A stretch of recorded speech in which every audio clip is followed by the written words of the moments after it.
Argentina, അതായത് Lionel Andres Messi. ഇപ്പോൾ നോക്കുകയാണെന്നുണ്ടെങ്കിൽ അർജൻറ്റീനൻ്റെ ഒരു ഫ്ലോ നോക്കുകയാണെന്നുണ്ടെങ്കിൽ എനിക്ക് തോന്നുന്നു അർജൻറ്റീന ഒന്നും കൂടെ റിലാക്സ്ഡ് ആയിട്ടാണ് ഈ ഒരു വേൾഡ് കപ്പ് കളിക്കാൻ വരുന്നത്. കാരണം നേടിക്കഴിഞ്ഞു കോപ്പ അമേരിക്ക 2 ഇനി അത് കഴിഞ്ഞ് ഇപ്പോൾ ഈ ഒരു ഫിഫ വേൾഡ് കപ്പ് ആണെങ്കിലും അവർ സംഭവം ചെയ്തിട്ടുണ്ട്, ചെയ്യേണ്ട കാര്യങ്ങളൊക്കെ ചെയ്തിട്ടുണ്ട്. അതെ, അവർ ദേ ഹാവ് കംപ്ലീറ്റഡ്, അതായത് അവർക്ക് കിട്ടാത്തൊരു സംഭവം അവരത് നേടിയെടുത്തു. ആ ഒരു റിലാക്സേഷൻ ഫാൻസിലും ഒബ്വിയസ്ലി കാണാൻ സാധിക്കുന്നുണ്ട്. ഇപ്പോൾ നമ്മൾ നേരത്തെ ചർച്ച ചെയ്തൊരു സംഭവമാണ്, ഫാൻസിൽ ആ ഒരു റിലാക്സേഷൻ ഉണ്ട്.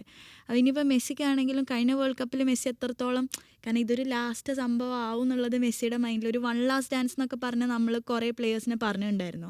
അപ്പോൾ ആ ഒരു ടെൻഷൻ, ആ ഒരു ടെൻസ്ഡ് അറ്റ്മോസ്ഫിയർ അവിടെ ഉണ്ടായിരുന്നു. പക്ഷെ ഇപ്പോൾ അർജൻറ്റീന വരുമ്പോൾ അല്ലെങ്കിൽ അർജൻറ്റീന ഒരു സ്ക്വാഡ് വരുമ്പം അവരൊന്നും കൂടെ റിലാക്സ്ഡ് ആയിട്ട് ഫീൽ ചെയ്യുന്നുണ്ടോ? ലയണൽ മെസ്സിയുടെ ഒരുപാട് ക്വാളിറ്റീസിൽ ഒന്ന്, അയാൾ ജെനുവിനാണ്. അയാളുടെ ഒരു പ്ലേയിങ് ലെവൽ, അതിൻ്റെ വേവ് ലെങ്ത്തിൽ എപ്പോഴെങ്കിലും അയാൾ ബോധപൂർവം ഉഴപ്പിയതുകൊണ്ട് ഏതെങ്കിലും മത്സരം തോറ്റതിൻ്റെ ഒരു ഉദാഹരണം നമ്മുടെ മനസ്സിലുണ്ടോ? ഇല്ല. അയാൾ ജെനുവിൻ. അയാൾ ബൂട്ട് കെട്ടിയ മൈതാനത്തേക്ക് ഇറങ്ങിയാൽ അയാൾക്ക് ഒറ്റ വിചാരം, ഒറ്റ സ്റ്റൈൽ ഓഫ് പ്ലേ ഉള്ളൂ. അപ്പം മറ്റ് പല താരങ്ങളെയും അവരെ ലീഡ് ചെയ്യുന്ന എന്തെങ്കിലും ഇൻറ്റേർണൽ ഇഷ്യൂസിൻ്റെ പുറത്ത് കളിക്കളത്തിൽ പക്ഷേ സ്വയം ഉഴപ്പുന്ന ആളുകളൊക്കെ നമ്മൾ കണ്ടിട്ടുണ്ട്. ലയണൽ മെസ്സി പക്ഷേ ജെനുവിനാണ്. അയാൾ ഈ വേൾഡ് കപ്പിന് വരാൻ തീരുമാനിച്ചിട്ടുണ്ടെങ്കിൽ അത് അയാളിൽ നിന്ന് മാക്സിമം നൽകാൻ വേണ്ടിയിട്ട് തന്നെയാണ്. അപ്പോൾ ഒരു 2 കോപ്പയും ഒരു വേൾഡ് കപ്പും നേടി ഞാൻ പ്രൂവണാണ് എന്ന് കരുതിയിട്ട് അയാൾ കുറെ കൂടി റിലാക്സേഷൻ ഉണ്ടാവാം. അങ്ങനെ ഒരു പ്രഷറില്ലാതെ, സമ്മർദ്ദമില്ലാതെ, അതിൻ്റെ പ്രശ്നങ്ങളൊന്നുമില്ലാതെ വളരെ കൂളായി അയാൾക്ക് കളിക്കാൻ കഴിയുന്നുണ്ടാവും. അത് പ്ലസ്സാണ്. അതിനപ്പുറത്തേക്ക് അതുകൊണ്ട് മാത്രം അയാളുടെ മാക്സിമം കൊടുക്കാതിരിക്കുമെന്ന് എനിക്ക് ഫീൽ ചെയ്യുന്നില്ല. അയാളെ മാക്സിമം കൊടുക്കാൻ തന്നെയാണ് വന്നേക്കുന്നത്. പിന്നെ മാത്രമല്ല, അമേരിക്കയിലേക്ക് അയാൾക്ക് വേറെ പല ക്ലബ്ബുകളും തിരഞ്ഞെടുക്കാമായിരുന്നു. പോയത് വരെ അതിനാണ്, കണ്ടിട്ടാണെന്നുള്ളൊരു. അപ്പം അയാൾ അമേരിക്കയിലേക്ക് പോയത് അയാളുടെ ഒരു ദാഹമോ എന്താ പറയുക, ഒരു അഭിനിവേശമോ ഒന്നും തീർന്നിട്ടില്ല. നമുക്ക് ആളുകളെ പലപ്പോഴും ജഡ്ജ് ചെയ്യാൻ കഴിയില്ലല്ലോ എന്താണ് അവരുടെ മൈൻഡ് എന്നുള്ളത്. അപ്പോൾ പിന്നെ അയാളുടെ ഒരു വിശ്വാസം, ആ വിശ്വാസം നമുക്ക് ഡിഫൈൻ ചെയ്യാൻ പറ്റാത്തൊരു സംഗതിയാണ്. ഇപ്പോൾ നമ്മൾ 2022 വേൾഡ് കപ്പ് പറയാറുണ്ട്. ഇപ്പോൾ ലോസെൽസോ ഒക്കെ 2 വീക്ക് മാത്രം മുമ്പാണ് പരിക്ക് മൂലം കയറിപ്പോയത്. അപ്പം സ്കലോണി പുതുതായി ഉൾപ്പെടെ സ്ക്വാഡിലേക്ക് കൊണ്ടുവന്ന ഹൂലിയൻ അൽവാരസും മക്കാലിസ്റ്ററും എൻസോയൊക്കെ പുതിയ പിള്ളേരാണ്. ഇപ്പോൾ ക്വാളിഫിക്കേഷൻ റൗണ്ടിലൊരു മാച്ച് പോലും കളിക്കാത്ത ആളുകളാണ്. പക്ഷേ അവരിലും മെസ്സി പുലർത്തുന്ന ഒരു വിശ്വാസം ഉണ്ടല്ലോ. അയാൾക്കൊരു പരാതിയില്ലാതെ എവിടെയെങ്കിലും ഏതെങ്കിലും സമയത്ത് അയാൾക്ക് സാമ്പോളിയെ കുറിച്ച് പരാതി ഉണ്ട്. 2018 വേൾഡ് കപ്പിൽ ഒരു ഡിസാസ്റ്ററായ ആ ടൂർണമെൻറ്റിൽ അയാൾ സാമ്പോളി, അതും കൃത്യമായി ബൈറ്റും പ്രതികരണമൊന്നും എവിടെയും വന്നിട്ടില്ല. സാമ്പോളിയെ കുറിച്ച് അന്ന് പിന്നെ ഫ്രാൻസിനോട് തോറ്റ മത്സരത്തിൽ ബ്രേക്കിൻ്റെ സമയത്ത് അടുത്ത സെക്കൻഡ് ഹാഫിൽ ടീം എങ്ങനെ പോകണമെന്നുള്ള സാമ്പോളിയെ മാറ്റി നിർത്തിയിട്ട് മെസ്റാനോയും മെസ്സിയാണ് തീരുമാനിച്ചത് എന്നൊക്കെ പറഞ്ഞു കേട്ടിട്ടുണ്ട്. മെസ്സിയുടെ ഏറ്റവും മോശം വേൾഡ് കപ്പാണ് അത്. മോശം വേൾഡ് കപ്പായിരുന്നു അത്. അയാൾ അത്രയും ഡിപ്രസ്ഡായി. നമ്മൾ അങ്ങനെ ഒരു മെസ്സിയെ ഇതുവരെ കണ്ടിട്ടില്ല. ഫസ്റ്റ് മത്സരം ഐസ്ലാൻഡിനോട് ഡ്രോ വഴങ്ങി, പെനാൽറ്റി അയാൾ കയ്യിൽ നിന്ന് പെനാൽറ്റി മിസ്സായിപ്പോയി. പക്ഷെ പെനാൽറ്റി മിസ്സാകുന്നതിൻ്റെ മുമ്പുള്ള കോപ്പയിലൊക്കെ സംഭവിച്ചിട്ടുണ്ട്. ശരിയാണ്. അപ്പോൾ ഇത് അയാളുടെ ലാസ്റ്റ് വേൾഡ് കപ്പാണ്, അതിലൊരു സംശയമില്ല. 2022 അവസാനത്തെ വേൾഡ് കപ്പ് ആയിരിക്കും എന്ന് നമ്മൾ അന്ന് ചർച്ച ചെയ്തതാണ്. പക്ഷെ അങ്ങനെ ഉണ്ടായില്ല. അയാൾ 4 വർഷത്തിനിപ്പുറം എന്തൊക്കെയോ കണക്കൂട്ടി വീണ്ടും വേൾഡ് കപ്പിലേക്ക് വരികയാണ്. അപ്പം അയാളുടെ മാക്സിമം ഉണ്ടാവുമെന്ന് ഉറപ്പിച്ച് ഞാൻ പറയുന്നു. പിന്നെ ഈ ടീമിൽ അയാൾക്ക് ഒരു ഭയങ്കര വിശ്വാസമാണ് ലയണൽ സ്കലോണി. പിന്നെ സപ്പോർട്ടിങ് സ്റ്റാഫ് ഉണ്ടല്ലോ, ഐമർ, നമ്മുടെ കോച്ചിങ് ബാക്കപ്പ് ഐമർ, പിന്നെ നമ്മുടെ വാൾട്ടർ സാമുവൽ, അയാളെ, ആ 3 പേര്, അത് ഭയങ്കര ഒരു പിന്നെ ആ ടീമിൻ്റെ വേൾഡ് കപ്പ് നേട്ടത്തിലാവട്ടെ കോപ്പ കിരീട നേട്ടത്തിലൊക്കെ ഭയങ്കര പങ്കുവഹിച്ച ഒരു കരുത്താണല്ലോ. അപ്പോൾ അതിലൊക്കെ അയാൾക്കുള്ള വിശ്വാസം. അപ്പോൾ ആ ഒരു ടീമാണ്. അയാൾക്ക് ഏത് സമയവും കണക്ട് ചെയ്ത് ഭയങ്കര ആത്മവിശ്വാസത്തോടുകൂടി മുന്നോട്ട് പോകാൻ പറ്റിയ ടീമാണ്. അതിൽ അയാൾ ഇങ്ങനെ നിൽക്കുകയാണ്. സ്കലോണിയുടെ പ്രത്യേകത ഈ ഒരു കഠിനാധ്വാനികളായ ഒരു ടീമിനെയാണ് വാർത്തെടുത്തത്. പിള്ളേരെന്തും ചെയ്യണം. ഇപ്പോൾ ബാർക്കോ ഇന്നലെ ഗോളടിച്ചു, പക്ഷേ ബാർക്കോ ഭയങ്കര നമുക്ക് അയാളെ കളി കണ്ടു കഴിഞ്ഞപ്പോൾ ടഫാണ്. ചെറിയ പയ്യനെ, പക്ഷെ ഭയങ്കര ടഫ്. അത് ഇയാളുടെ ഒരു സ്റ്റൈലാണ്. ഭയങ്കര ഹൈ പ്രസ്സിങ് ഗെയിമാണല്ലോ.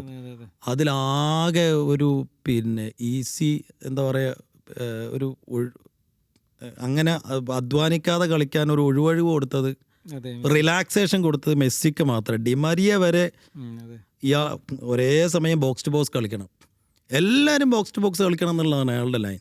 ഇതിലാകെ കൂടി ഒരു റിലാക്സേഷൻ ഉള്ളത് മെസ്സിക്കാണ്. അതുകൊണ്ട് മെസ്സിക്ക് ആ ടീമിൽ വലിയ വിശ്വാസമാണ്. ഞാൻ വിചാരിക്കുന്നത് ഈ വേൾഡ് കപ്പിലും വെറുതെ വളരെ കൂളായിട്ടോ വെറുതെ ചുമ്മാ വന്ന് കളിച്ചു പോകാൻ വരുന്നവരല്ല. എനിക്ക് ഈ വേൾഡ് കപ്പും ലയണൽ മെസ്സിയും അർജൻറ്റീനയെ നിലനിർത്തിയാൽ ഒട്ടുമേ അത്ഭുതപ്പെടാനില്ല എന്നാണ് എൻ്റെ തോട്ട്. എനിക്ക് തോന്നുന്നതേ, നമ്മുടെ ഈ റിലാക്സ് എന്നൊക്കെ പറയുന്നത് നമ്മൾ ഈ കേരളത്തിലൊക്കെ ഒരു ഫാൻസിൻ്റെ പേഴ്സ്പെക്റ്റീവാണ്. അവരെ സംബന്ധിച്ച് അവരുടെ കൺട്രിക്ക് വേണ്ടിയാണ് സ്റ്റിൽ കളിക്കുന്നത്. അവരൊക്കെ ഹൈ ലെവൽ സ്പോർട്സ്മാൻഷിപ്പുള്ള ആളുകളാണ്. അവരെ സംബന്ധിച്ച് ഒരു വേൾഡ് കപ്പ് നേടി ഈ വേൾഡ് കപ്പ് ഇങ്ങനെ റിലാക്സ് ആയി കളിക്കാനൊന്നും ഉണ്ടാവില്ല. ചിലപ്പോൾ മെൻ്റലി ഒക്കെ ഒരു റിലാക്സേഷൻ ഉണ്ടാവും എന്നല്ലാതെ നമ്മൾ ഈ ഫാൻസ് ഇവിടെ പറയുന്ന പോലെ അവരിങ്ങനെ ഉഴപ്പ് കളിക്കുന്നൊക്കെ പലരും പറയുന്നുണ്ട്. അർജൻറ്റീനയെ കുറി കിട്ടി അങ്ങനെ ആയിരിക്കും കളിക്കുക. അങ്ങനെയൊന്നുമല്ല. അവരെ എത്രയും എലൈറ്റ് സ്പോർട്സ്മാൻ ലെവലുള്ള ആളുകൾ. എനിക്ക് തോന്നുന്ന പോലെ സ്കലോണിക്ക് മെസ്സി ഉള്ളപ്പോഴും മെസ്സി ഇല്ലാത്തപ്പോഴും രണ്ട് പ്ലാനുകൾ ഉണ്ടെന്ന് തോന്നുന്നു. അത് എനിക്ക് തോന്നുന്നു ഈ മെസ്സി ഇങ്ങനെ പടിയിറക്കം തുടങ്ങുന്നതിന് മുമ്പ് അദ്ദേഹം ഒരു 2 വർഷമായിട്ട് വാർത്താ സമ്മേളനങ്ങൾക്ക് നിരന്തരം പറയുന്നത് അർജൻറ്റീന വിത്തൗട്ട് മെസ്സി എന്നുള്ളൊരു സാധനം അദ്ദേഹം ഇടയ്ക്കിടയ്ക്ക് ഇങ്ങനെ എടുത്തിരുന്നുണ്ട്. മെസ്സി ഇല്ലാതെ എങ്ങനെ അർജൻറ്റീന മുന്നോട്ട് പോകുന്നത്. അതിനനുസരിച്ച് മെസ്സി ഉള്ളപ്പോഴും ഇല്ലാത്തപ്പോൾ അദ്ദേഹത്തിന് പ്ലേയിങ് സ്റ്റൈൽ വരെയുണ്ട്. അപ്പോൾ അതായത് മെസ്സി ഉണ്ടാകുന്ന സമയത്ത് എനിക്ക് തോന്നുന്നു ഇപ്പോൾ പല സ്ട്രൈക്കേഴ്സിനും ഉപയോഗിക്കുന്നത് മെസ്സി ഉണ്ടാകുമ്പോൾ മെസ്സിയെ പലരും മാർക്ക് ചെയ്യാൻ ശ്രമിക്കും. ആ സമയം മറ്റുള്ളവർക്ക് കൂടുതൽ സ്പേസ് കിട്ടുമെന്ന് പറയുന്നുണ്ട് മറ്റ് സ്ട്രൈക്കേഴ്സിന്. അത് സ്കലോണി ഈ വർഷം ഉപയോഗപ്പെടുത്തുമെന്ന് പറയുന്നുണ്ട്. അതുപോലെ തന്നെ നേരത്തെ പറഞ്ഞ പോലെ ഈ പ്രസ്സിങ് ഗെയിമാണ് സ്കലോണിയുടേത്. അപ്പോൾ എനിക്ക് തോന്നുന്നത് ഈ ക്വാർട്ടറിലോ പ്രീ ക്വാർട്ടറിലൊക്കെ ഒരു ഹൈ ഫിസിക്കൽ ബാറ്റിലൊക്കെ വരികയാണെങ്കിൽ ഒരു പക്ഷേ മെസ്സി എത്രത്തോളം ആശ്രയിക്കുമെന്ന് എനിക്കൊരു സംശയമാണ്. പക്ഷേ ഈ മെസ്സി ഉണ്ടാകുമ്പോഴുള്ളൊരു ആനുകൂല്യം എന്ന് പറയുന്നത് അത് കോച്ചിൻ്റെ കണക്കുകൂട്ടലുകൾക്ക് അപ്പുറത്തുള്ള കുറച്ച് സാധനങ്ങളുണ്ട് മെസ്സിയുടെ. കാരണം ഇപ്പോൾ മെസ്സി കൊടുക്കുന്ന ചില പാസ്സൊന്നും എന്താ പറയുക, നമുക്ക് തലേന്ന് മീറ്റിങ്ങിൽ ഇരുന്നിട്ട് പറയാൻ പറ്റുന്ന സാധനമല്ല. 69 മിനിറ്റിൻ്റെ 30 സെക്കൻഡിൽ അവിടെ വൺ ഡേക്കൊന്നും ഇങ്ങനെ മാറും. അപ്പോൾ അതിനിടയിലൂടെ ഒരു ബോൾ ഇങ്ങനെ വര പോലെ പോകുന്നൊന്നും നമുക്കൊരു കോച്ചിങ് അതെങ്ങനെ അത് മെസ്സി, അതാണ് മെസ്സിൻ്റെ ഒരു പ്രത്യേകത. അതായത് ഇപ്പം നമ്മൾ പല റീലൊക്കെ കാണുന്നത്, അതായത് കളിയിൽ ബോൾ മറ്റുള്ള ബോൾ ഡിഫൻസിൻ്റെ പക്കലാകുമ്പോൾ മെസ്സിയുടെ പല റീലുകളുണ്ട്. മെസ്സി ഇതിങ്ങനെ വാച്ച് ചെയ്യുന്നുണ്ട്, ഇങ്ങനെ എന്താ പറയുക സ്കാനിങ് എന്നൊക്കെ പറയുമല്ലോ, ഗ്രൗണ്ട് സ്കാൻ ചെയ്യുന്നുണ്ട്. അപ്പോൾ അങ്ങനെ അതൊരിക്കലും നമുക്കൊരാൾക്ക് പഠിപ്പിച്ചു കൊടുക്കാൻ പറ്റുന്ന സംഭവമല്ല. അത് ഒരാളുടെ IQ ജന്മനാ കിട്ടുന്ന സംഭവം. അത് മെസ്സിക്ക് ഏത് സമയം ഒരു മാജിക്കൽ സെക്കൻഡ് ഐസ്ലൻഡിനെതിരെയുള്ള മത്സരത്തിലുണ്ട് ഒരു പാസ് ഉണ്ട്. അതാണ് മെസ്സി ഗോളടിച്ച പാസ്. അതാണ് മെസ്സിയെ നിലനിർത്താനുള്ള കാരണം. കാരണം ഏത് സമയത്തും ഒരു എന്താ പറയുക പ്രവചനങ്ങൾ എതിർ ടീമിൻ്റെയും നമ്മുടെ പ്ലാനുകൾ, അതായത് സ്വന്തം ടീമിൻ്റെ പ്ലാനുകളെയും തെറ്റിക്കുന്ന നീക്കങ്ങൾ മെസ്സിക്ക് നടത്താൻ പറ്റുന്നുള്ളതാണ്. അതാണ് ഈ മൂന്നാം കണ്ണ് എന്ന് പറയുന്നൊരു സാധനം ഉണ്ടല്ലോ, അതാണ് മെസ്സിയുടെ ഹൈലൈറ്റ് എന്ന് പറയുന്നത്. പക്ഷേ അർജൻറ്റീനക്ക് തോന്നുന്നത് ഒരു വിത്തൗട്ട് മെസ്സി പ്ലാന് കണ്ടെത്തേണ്ട ടൈം ആയിട്ടുണ്ട്. പൊതുവേ എല്ലാ ടീമും സംഭവിക്കുന്നുണ്ട് ഗോൾഡൻ പീരീഡ്, അല്ലെങ്കിൽ ഒരു താരത്തിന് ശേഷം ഭയങ്കര ഒരു ഡിപ്പ് ഉണ്ടാകുന്നു. അപ്പോൾ സ്കലോണിക്കൊക്കെ ഉള്ള ഏറ്റവും വലിയ വെല്ലുവിളി അതാണ്. പക്ഷെ ഒരുപാട് താരങ്ങളുണ്ട്. നിക്കോ പാസ് എന്താണ് സിബുക്ക് എന്താ? തീർച്ചയായും നിക്കോ പാസിനെയൊക്കെ അയാൾ വളർത്തിക്കൊണ്ടുവരുന്നുണ്ട്. അത് സ്വാഭാവികമായും കാണേണ്ട ഒരു സംഗതിയാണല്ലോ. മെസ്സിക്ക് ശേഷം എന്താണ് ഈ ടീമിൻ്റെ ഭാവി എന്നുള്ളത് അയാൾ നിശ്ചയമായും ആലോചിക്കുന്നുണ്ടാവും. ഒരു പ്ലാൻ ബി ഉണ്ടാവും. പക്ഷേ ഈ വേൾഡ് കപ്പിൽ എല്ലാ മത്സരത്തിലും മെസ്സി ഫുൾ ടൈം കളിക്കില്ലേ? കളിക്കും എന്നാണ് മെസ്സിൻ്റെ ആ ഒരു ഫാക്ടറിൽ ഇപ്പോഴും അർജൻറ്റീന റിവോൾവ് ചെയ്യുന്നുണ്ടെന്നാണ് എൻ്റെ ഒരു വിശ്വാസം. ആളവിടെ ഉണ്ടെന്നുണ്ടെങ്കിൽ കൊടുക്കാൻ പറ്റുന്ന കുറേ സംഭവങ്ങളുണ്ട്. ഇപ്പോൾ നേരത്തെ പറഞ്ഞ പോലെ തന്നെ അൺപ്രഡിക്റ്റബിൾ ആണ്. അതായത് എത്രയൊക്കെ ആളെ മാർക്ക് ചെയ്യണമെന്നോ എന്തോ വിചാരിച്ചു കഴിഞ്ഞാലും ആൾക്ക് ആ ഒരു ഡിഫെൻസീവ് ലൈന് ബ്രേക്ക് ചെയ്തിട്ട് ഇപ്പോഴും ഡ്രിബിൾ ചെയ്ത് 2 പ്ലെയറിനെ കടന്നു പോകാനുള്ള ശക്തിയും ലയണൽ ആൻഡ്രസ് മെസ്സിക്കുണ്ട്. അതുപോലെ തന്നെ ലൈൻ ബ്രേക്കിംഗ് ആയിട്ടുള്ള പാസസ് കൊടുക്കാനുള്ള കപ്പാസിറ്റിയും ഇപ്പോഴും മെസ്സിക്കുണ്ട്. അപ്പോൾ ആ വിഷനറിയും ആ ക്രിയേറ്റിവിറ്റിയും പ്രൊവൈഡ് ചെയ്യുന്ന വേറെ ഏതെങ്കിലും പ്ലെയർ ഇപ്പോഴും നിലവിൽ അർജൻറ്റീനയിൽ ഉണ്ടോ എന്ന് ചോദിച്ചു കഴിഞ്ഞാൽ ഐ ഡോണ്ട് തിങ്ക് ഒരു പ്ലെയർ ഇപ്പോൾ നിലവിലുണ്ടെന്നുള്ള. പക്ഷേ ഒരുപാട് പുതിയ പ്ലേയേഴ്സ് കടന്നു വരുന്നുണ്ട്. ആൾട്ടർ പ്ലാനുകൾ ഉണ്ടാവും. മെസ്സിയെ ബ്ലോക്ക് ചെയ്താലും ഒരു പ്ലാൻ ബി എന്ന് നമ്മൾ പറയില്ല. അത് എനിക്ക് തോന്നുന്നു അങ്ങനെ ആയിരിക്കും. സ്കലോണി മെസ്സിയെ ഇനിയിപ്പോൾ മാർക്ക് ചെയ്താലും മെസ്സി ഇല്ലെങ്കിൽ കളി മുന്നോട്ട് പോയില്ല എന്നുള്ള രീതി ഉണ്ടാവില്ല. അതെല്ലാ മാച്ചുകളിലും ഓഫ് കോഴ്സ് ഉണ്ടാവും. അതെ, അത് എല്ലാ അതായിരിക്കും കൂടുതൽ. കോച്ചസും ഓഫ് കോഴ്സ് ഒരു പ്ലാൻ ബി സംഭവം ഉണ്ടാവും. പക്ഷേ മെസ്സിനെ മാർക്ക് ചെയ്ത് കഴിഞ്ഞാലും മെസ്സി അതിലപ്പുറത്തേക്ക് കടക്കാൻ പറ്റുന്നുണ്ട് എന്നുള്ളതാണ് മെസ്സിൻ്റെ ഒരു ഫാക്ടർ എന്ന് പറയുന്നത്. അതായത് എത്ര മാർക്ക് ചെയ്ത് കഴിഞ്ഞാൽ എങ്ങനെയൊക്കെ ആളെ പൂട്ടാൻ ശ്രമിച്ചു കഴിഞ്ഞാലും വഴി ആൾ കണ്ടെത്തും, ആ ഒരു സാധനം ആൾ കണ്ടെത്തും. പിന്നെ അതുപോലെ തന്നെ ഇപ്പോൾ നമ്മൾ പല ഇതിൽ കണ്ടതാണ്, മെസ്സി ഫസ്റ്റ് ഒരു 10 മിനിറ്റ് മെസ്സിൻ്റെ ഒരു റുട്ടീൻ, ഒരു ഗെയിമിലെ റുട്ടീൻ എന്ന് പറയുന്നത് അവിടെ, അതായത് അവരുടെ ഹാഫിൽ ചെന്ന്, ഒപ്പണൻസിൻ്റെ ഹാഫിൽ ചെന്ന് ഗെയിം വാച്ച് ചെയ്യുക എന്നുള്ളതാണ്. Scanning and watching. പിന്നെ അത് എക്സിക്യൂട്ട് ചെയ്യണമെന്നുണ്ടെങ്കിൽ ഒരു പ്ലെയറിന് അത്രയും ഐക്യം വേണം, അത്ര ബ്രില്യൻസും വേണം. അങ്ങനത്തെ ഒരു പ്ലെയർ അർജൻറ്റീനയിൽ ആഫ്റ്റർ മെസ്സി ആരെന്നുള്ളത് ഒരു ചോദ്യം തന്നെയാണ്. ഇപ്പോൾ അർജൻറ്റീന സ്ക്വാഡ് എടുത്ത് നോക്കുകയാണെന്നുണ്ടെങ്കിൽ ഒരുപാട് പ്ലേയേഴ്സ് വരുന്നുണ്ട്. ഇപ്പോൾ നിക്കോ പാസ് വരുന്നുണ്ട്, ബാർക്കോ വരുന്നുണ്ട്, ആൽവാരസ് ഉണ്ട്. അയാളുടെ മനസ്സ് വായിക്കാൻ കഴിയുന്ന കോപ്ലേയേഴ്സ് ഉണ്ടാവുക എന്നുള്ള വലിയൊരു കാര്യം.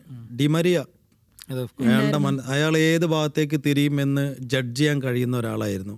പക്ഷേ എന്നെ ഞെട്ടിച്ച ഒരാൾ ഹൂലിയൻ അൽവാരസ്, ക്രൊയേഷ്യക്കെതിരായ സെക്കൻഡ് ഗോള് ഓടിയെത്തുന്ന, പിന്നെ പിന്നെ കോർണർ ലൈനിൻ്റെ അവിടുന്ന്, കോർണർ ലൈനിൻ്റെ അടുത്തുനിന്നല്ല, മറ്റേ ഗോൾ പോസ്റ്റിൻ്റെ അടുത്തു നിന്നാണ് ആ പാസ്റ്റ്. അപ്പോൾ കറക്റ്റ് ഫുട്ട് ടച്ച് അല്ലായിരുന്നു അത് ഹൂലിയൻ അൽവാരസിന്. അയാൾ എപ്പോഴാണ് അവിടെ എത്തി, എങ്ങനെയാണ് അത്രയും കൃത്യതയോടുകൂടി അവിടെ എത്തിയെന്നുള്ളൊരു. അതുപോലെ പിന്നെ ഫൈനലാണോ അല്ല, നെതർലാൻഡ്സിനെ മത്സരത്തിൽ നമ്മുടെ മൊണ്ടിയലല്ലാത്ത മൊളീന. അപ്പോൾ എനിക്ക് തോന്നുന്നു അയാളുടെ കൂടെ കളിക്കുന്ന സമയത്ത് തന്നെ പിള്ളേർക്ക് അയാളെ മനസ്സിലാക്കാൻ എന്തോ ഒരു സംഗതി കിട്ടുന്നുണ്ട്. അപ്പോൾ പിള്ളേർക്ക് മനസ്സിലാക്കാൻ കഴിയുന്നുണ്ടെങ്കിൽ ഓടി ബോൾ പിക്ക് ചെയ്യുന്നു എന്നുള്ളത്. അപ്പോൾ അയാൾ അതിനുള്ള എന്തെങ്കിലും സാധനം കൊടുക്കുന്നുണ്ടാവണം അല്ലേ? അതാണ് ഇപ്പോൾ കഴിഞ്ഞ വേൾഡ് കപ്പിലൊക്കെ മെസ്സിക്ക് വേണ്ടി അത് ചെയ്യും എന്നുള്ള ആ ഒരു ഫൈറ്റിംഗ് സ്പിരിറ്റാണ് ബാക്കി എല്ലാ പ്ലെയേഴ്സും. അത് ഭയങ്കര യൂണിറ്റി കഴിഞ്ഞ അർജന്റീന ടീമിൽ നമുക്ക് ഭയങ്കരമായിട്ട് യൂണിഫൈഡ് ആയിട്ട് നമുക്ക് അതാണ്. അത് പോർച്ചുഗലിൽ ഉണ്ടായിരുന്നെങ്കിൽ ഓഫ് കോഴ്സ് CR7 കഴിഞ്ഞവണ്ണം തന്നെ അടിച്ചായിരുന്നു. അത് എവിടേക്കോ അവിടെ ആ ഫാക്ടർ മിസ്സിംഗ് ആണ്. പക്ഷെ ഇവിടെ ഈ ഫാക്ടർ, അതായത് ഇപ്പോൾ ഈ രണ്ട് പ്ലെയേഴ്സിനെ കമ്പയർ ചെയ്യുമ്പോൾ ആ ഒരു ഡിഫറൻസിയേഷൻ വരുന്നത് ഈ ഒരു സംഭവത്തിലാണ്. മെസ്സിയുടെ കൂടെയുള്ള ആളുകൾ ഒരുപോലെ മെസ്സിയുടെ കൂടെ നിന്ന് അത് നേടാൻ റെഡിയാണെന്നുള്ളതാണ്. ഇപ്പോഴും പോർച്ചുഗൽ ഫാൻസൊക്കെ കുറേ പറയുന്നൊരു സംഭവം ഇതാണ്. അതായത് ഇങ്ങനെ കുറേ ടീംസ് കാര്യങ്ങൾ അല്ലെങ്കിൽ സ്റ്റാർ പ്ലേയേഴ്സൊക്കെ കണ്ടതാണ്. പക്ഷേ എവിടെ അവർ യൂണിഫൈഡ് ആവോ അതിനനുസരിച്ചിരിക്കും. എത്ര സ്ക്വാഡ് ഡെപ്ത് ഉണ്ടായിട്ടും കാര്യമില്ല, എങ്ങനെ ആ ഒരു യൂണിഫിക്കേഷൻ കണ്ടെത്താൻ അവർക്ക് സാധിക്കും അതിനനുസരിച്ചിരിക്കും അവരുടെ ഈ ഒരു വേൾഡ് കപ്പ് യാത്ര എന്നുള്ളതാണ്. അപ്പോൾ അർജൻറ്റീനയിൽ എത്ര ഇനിയിപ്പോൾ സ്ക്വാഡ് ഇല്ല അല്ലെങ്കിൽ എവിടെയെങ്കിലും ഒരു വീക്ക്നെസ് ഉണ്ട് എന്നൊക്കെ നമ്മൾ പറഞ്ഞു കഴിഞ്ഞാലും ഈ ഒരു യൂണിറ്റി ആസ് എ ടീം നമ്മൾ കളിക്കും എന്നുള്ള യൂണിറ്റി എപ്പോഴും അർജന്റീന മുമ്പിലേക്ക് വെക്കുന്ന ഒരു സംഭവം തന്നെയാണ്. പുതിയ അർജന്റീന ഒരു ടൂർണമെന്റ് ടീമാണ്. ഒരു ടൂർണമെന്റ് ജയിക്കാൻ ആവശ്യമായ എല്ലാ സംഭവങ്ങളും എടുത്തിട്ടുണ്ട്. മിഡ്ഫീൽഡ് എടുത്ത് നോക്കിയേ, എൻസോ ഫെർണാണ്ടസ് ഇന്ന് ഫുട്ബോളിലെ ഏറ്റവും പ്രതിഭാധനായ മിഡ്ഫീൽഡറാണ്. പിന്നെ ടൂർണമെന്റ് ജയിക്കാൻ ഏറ്റവും അത്യാവശ്യം ഷൂട്ടൗട്ട് ജയിക്കുക എന്നുള്ളതാണ്. അതിന് ഏറ്റവും ബെസ്റ്റ് ഒരു ഗോൾ കീപ്പർ. അതെ, ഒരു ഷൂട്ടൗട്ടാണ്. ഇപ്പോൾ കഴിഞ്ഞ വേൾഡ് കപ്പ് 2 ഷൂട്ടൗട്ടുകളുണ്ട്. ബ്രസീലൊക്കെ ഷൂട്ടൗട്ടിലാണ് തോൽക്കുന്നത്. ഷൂട്ടൗട്ട് ജയിക്കുക, പിന്നെ ഈ പറഞ്ഞ പോലെ ഒരു മെന്റാലിറ്റി ഉണ്ട്. ഒരു അർജന്റീനക്ക് നമ്മൾ പോലെ കപ്പടിക്കാനുള്ള, നമ്മൾ പണ്ട് ഈ ജർമ്മനിക്കൊക്കെ ഒരു കാലത്ത് പറയാറുണ്ട്, ക്രിക്കറ്റിൽ ഓസ്ട്രേലിയയൊക്കെ പറയാം, ആ ഒരു മെന്റാലിറ്റി അർജന്റീന 4 കിരീടങ്ങൾ നമ്മൾ കാണുന്നത്. എനിക്കൊന്ന് മെസ്സി കരിയറിൻ്റെ ഒരു അദ്ദേഹത്തിൻ്റെ സെക്കൻഡ് ഫേസിൽ ക്ലബിനേക്കാൾ കുറച്ചുകൂടി ടൈം ഇൻ്റർനാഷണലി അദ്ദേഹം ഇൻവെസ്റ്റ് ചെയ്തിട്ടുണ്ട്. ഇപ്പോൾ യൂറോപ്പിലൊക്കെ പല പ്ലേയേഴ്സും നമുക്ക് തന്നെ തോന്നാം ക്ലബ്ബാണ് അവരുടെ ഒരു ഫസ്റ്റ് പ്രയോറിറ്റി എന്ന് തോന്നുന്നു. പക്ഷേ മെസ്സി അങ്ങനെ അല്ലായിരുന്നു. പ്രത്യേകിച്ച് ആ ഒരു കോപ്പയിൽ നിന്ന് 2ാം വട്ടം തോറ്റു. ഓൾമോസ്റ്റ് 2014 വേൾഡ് കപ്പിന് ശേഷം തന്നെ മെസ്സി ഒരുപാട് ടൈം ആ ഒരു അർജന്റീനയിലേക്ക് ഇൻവെസ്റ്റ് ചെയ്തിട്ടുണ്ട്. ഇപ്പോൾ മെസ്സി ക്ലബ് ലെവലിലൊക്കെ പലപ്പോഴും ശാന്തനായി വിവരിച്ചാൽ പോലും അർജന്റീനയുടെ വിഷയങ്ങളാണ് മെസ്സി എന്തെങ്കിലുമൊക്കെ പറയുകയാണെങ്കിലും പറയാറ്. നെതർലൻഡ്സിനെതിരെ റിവെഞ്ച്, അല്ലെങ്കിൽ 19 കോപ്പയിൽ പരാജയപ്പെട്ടതിനു ശേഷമാണ് ബ്രസീൽ ഒരു അധികൃതരോടൊക്കെ ഒരു പ്രശ്നമൊക്കെ ഉണ്ടായിരുന്നു. കോൺമബോളുമായ പ്രശ്നം ഉണ്ടായിരുന്നു, സ്റ്റേഡിയത്തിൻ്റെ പ്രശ്നം എന്നൊക്കെ പറഞ്ഞിട്ട്. മെസ്സി കുറച്ചുകൂടി ഇമോഷണലായിട്ട് എനിക്ക് തോന്നുന്നു എടുത്തിരുന്നത് അർജന്റീന ആയിട്ട് എന്നാണ് എൻ്റെ ഒരു. ബാഴ്സലോണ അയാൾ ഇമോഷണൽ ഗ്രൗണ്ട് എന്നൊക്കെ നമ്മൾ പറയും. പക്ഷേ ആ ക്ലബ് സീസണിൽ എവിടെയെങ്കിലും അയാൾ അങ്ങനെ നിൽക്കുന്ന നമ്മൾ കണ്ടിട്ടുണ്ടോ?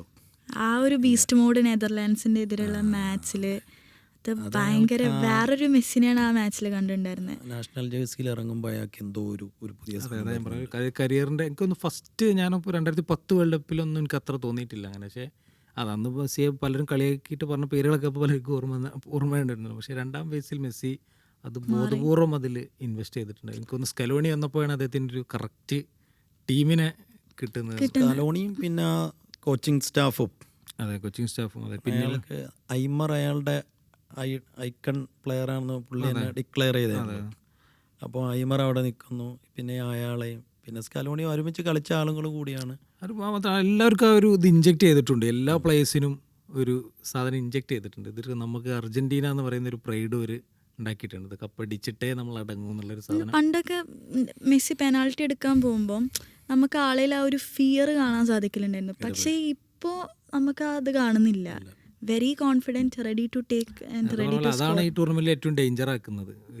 അതാണ് ഞാൻ നേരത്തെ പറഞ്ഞ ആ റിലാക്സ്ഡ് മെന്റാലിറ്റി. അതായത് ഒരിക്കലും റിലാക്സ്ഡ് ആയിട്ട് അവരെടുക്കില്ല, പക്ഷേ ഈ ഒരു വേൾഡ് കപ്പിൽ അവരൊന്നും കൂടെ ആ ഒരു കോൺഫിഡൻസിലാണ് അവർ വരുന്നത് എന്നുള്ള ആ ഒരു റിലാക്സ്ഡ് മെന്റാലിറ്റിയാണ് ഞാൻ നേരത്തെ ഉദ്ദേശിച്ചത്. ബ്രസീലൊന്നും അങ്ങനെയല്ല. ബ്രസീലൊക്കെ വളരെ പ്ലേയേഴ്സ് ഇപ്പോൾ നോക്കിയാൽ നമുക്ക് അർജന്റീന 11 വെക്കാൻ പറ്റുന്ന പ്ലേയേഴ്സൊക്കെ അതിലുണ്ട്. പക്ഷേ ഒരു ടീം എന്നുള്ളൊരു കോർഡിനേഷൻ ഭയങ്കര കൺഫ്യൂഷൻ ഉണ്ടെന്നാണ് എനിക്ക് തോന്നുന്നത്. ബിഗ് പോയിന്റ്സ് എവിടേക്കോ നമുക്ക് തന്നെ ആലോചിക്കുമ്പോൾ തന്നെ ഉണ്ട്. ഇനി അല്ലെങ്കിൽ ഏകദേശം ഈ കാർലോ ആഞ്ചലോട്ടി എന്ന് പറയുന്നത് ഒരു മാനേജിങ് ആണ്. കാരണം അദ്ദേഹം ഇതുവരെ കരിയറിൽ പരിശീലിപ്പിച്ചതെല്ലാം എലൈറ്റ് ലെവലാണ്. ഇപ്പോൾ AC മിലാൻ്റെ ഏറ്റവും സ്റ്റാർ സ്ക്വാഡ്, റയൽ മാഡ്രിഡിൻ്റെ സ്റ്റാർ സ്ക്വാഡ്. അപ്പോൾ അദ്ദേഹത്തെ കൊണ്ടുവന്നത് തന്നെ ആയിരിക്കും. ഈ ബ്രസീലിയൻ കോച്ചൊക്കെ വരുമ്പോൾ ഈ വിനീഷ്യസിനെ പോലുള്ള ആളുകൾക്ക് മേയ്ക്കാൻ ഭയങ്കര പാടാന്നാണ് പറയുന്നത്. ഇത് കുറച്ചുകൂടി അപ്പർ ഹാൻഡുള്ള ഒരു കോച്ച് വരുമ്പോൾ കൃത്യമായി മാനേജിങ് ചെയ്യാൻ പറ്റും എന്നുള്ളതാണ് എനിക്ക് തോന്നുന്നത്. ടാക്ടിക്സിനൊക്കെ പുറത്തേക്ക് ഇതും ഒരു ടൂർണമെൻറ്റ് വിജയിക്കാൻ പറ്റുന്ന കോച്ച് തന്നെയാണ് ഈ കാർലോ ആഞ്ചലോട്ടി. അവിടെ നമ്മൾ ഈ അർജന്റീന കോച്ച് കമ്പയർ ചെയ്യുന്ന സമയത്ത് ഇയാൾ ഗ്രൗണ്ടിൽ നിന്ന് 0-യിൽ നിന്ന് ആ ടീമിനെ വാർത്തെടുത്ത ഒരാളാണ്. അപ്പോൾ അതിൻ്റെ ഒരു വ്യത്യാസം ഉണ്ടാവും. സോ അതിൻ്റെ എല്ലാം A to Z ടീം ഇപ്പം എങ്ങനെയാണോ 0-യിൽ നിന്ന് ഇങ്ങനെ ഒരു ചാമ്പ്യൻസിലേക്ക് എത്തിയത്, അപ്പോൾ അതിൻ്റെ എല്ലാ പിന്നെ സംഗതികളുള്ള ഒരാളാണ്. അപ്പോൾ അയാൾക്ക് പുതിയ പിക്സപ്പ്, ഇപ്പം പുതിയ കുറേ പിള്ളേരുണ്ടല്ലോ, നിക്കോ പാസ് ആവട്ടെ, അൽമാഡ ആവട്ടെ, ബാർക്കോ ആവട്ടെ. സിമിയോണിയുടെയും ഭയങ്കര ഫോമിലാണ്. Giuliano Simeone. എങ്ങനെയാണ് ആ പുതിയ പിള്ളേരെ എങ്ങനെയാണ് നോക്കി കാണുന്നത്? നിക്കോ പാസ് എന്ന് പറയുന്ന പ്ലെയർ ഈ പറഞ്ഞ പോലെ ഒരു ലെഫ്റ്റ് ഫൂട്ടർ, ഭയങ്കര വിഷണറി ആയിട്ടുള്ള പ്ലെയർ. ഇനിയിപ്പോൾ ബാർക്കോ ആണെന്നുണ്ടെങ്കിലും ഇപ്പോൾ മെക്കാലിസ്റ്ററിന് പകരം ബാർക്കോ എന്നുള്ള രീതിയിലൊക്കെ വേണമെങ്കിൽ കോച്ച് ചിന്തിച്ചേക്കാം. പെരഡസിന് പകരം, മെക്കാലിസ്റ്റർ അല്ല, പെരഡസിന് പകരം. അപ്പോൾ ഈ പെരഡസിൻ്റെ ഒരു ഇതെന്ന് പറയുന്നത് ആള് ഭയങ്കരമായിട്ട് ഡിഫെൻസീവ്ലി കോൺട്രിബ്യൂട്ട് ചെയ്യുന്ന ഒരു പ്ലെയറും കൂടെയാണ്. അതായത് ഓപ്പോസിറ്റ് ടീമിൻ്റെ ഡിഫെൻസിനെ ആകർഷിച്ചിട്ടുള്ള രീതിയിൽ ആൾക്കത് ചെയ്യാൻ പറ്റും. അതേ രീതിയിലുള്ള ഒരു പ്ലെയർ തന്നെയാണ് ബാർക്കോ. അപ്പോൾ അവിടെ ഒരു സ്പേസ് ക്രിയേഷൻ ഒബ്വിയസ്ലി ബാർക്കോക്ക് ചെയ്യാൻ പറ്റും എന്നുള്ള വിശ്വസിക്കുന്ന ഒരാളാണ്. അപ്പോൾ അർജൻറ്റീനൻ്റെ ഒരു ഫ്യൂച്ചർ നോക്കുമ്പോൾ എനിക്ക് തോന്നുന്നു ഈ പറയുന്ന പോലെ നിക്കോ പാസ്, കോമോൻ്റെ പ്ലെയറാണ് നിക്കോ പാസ് ഒരു ഘടകം തന്നെയാവും. അതുപോലെ തന്നെ ഇപ്പോൾ ഈ പറഞ്ഞ ബാർക്കോ ആൻഡ് സിമിയോണെ ഓൾസോ.